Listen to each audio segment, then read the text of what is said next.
melaporkan si BC yang mengaku sebagai anggota komite dan menghalangi pekerjaan wartawan dan melecehkan profesi wartawan, teman-teman sekalian.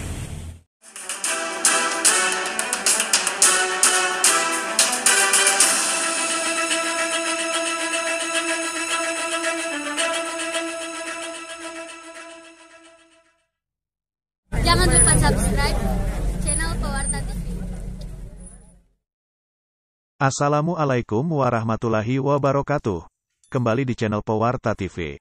Kali ini kami wartakan terkait puluhan wartawan yang tergabung dalam forum Insan Pers melakukan aksi damai di depan Polda Sulsel, Rabu, tanggal 13 Oktober tahun 2021. Sebelumnya, menggelar aksi di halaman Dinas Pendidikan Sulsel dan meminta untuk mencopot jabatan si BC di SMA 5 Makassar sebagai anggota komite sekolah. Jenderal Lapangan Muslimin mengatakan kasus ini harus segera dituntaskan, agar tidak ada lagi BC-BC yang melakukan pelecehan terhadap para pencari berita, dan stop melakukan kekerasan terhadap wartawan.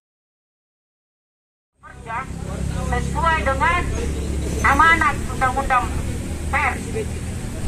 Dan itu haknya wartawan dan LSM. Selamat siang teman-teman.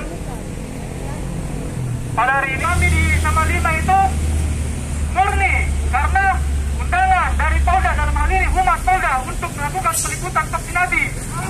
Pendidikan tidak bakalan diketahui publik kalau tidak ada teman-teman wartawan. Muslimin juga meminta kepada Kadis Pendidikan Sulsel untuk mengambil tindakan keras terhadap Kepala Sekolah SMA Negeri 5 Makassar yang terkesan melakukan pembiaran kepada si BC. Usai orasi sekitar 15 menit di depan Polda Sulsel, perwakilan massa pun kemudian masuk ke Mapolda Sulsel untuk melakukan pelaporan pengaduannya. Dalam keterangan Wakil Sekretaris LSM Perak, Jumadi Mansur, SH mengatakan telah menyiapkan 20 pengacara untuk mengawal pelaporan tersebut kepada si BC. Demikian kami wartakan, dari Makassar, kru channel Pewarta TV melaporkan. Salam Pewarta.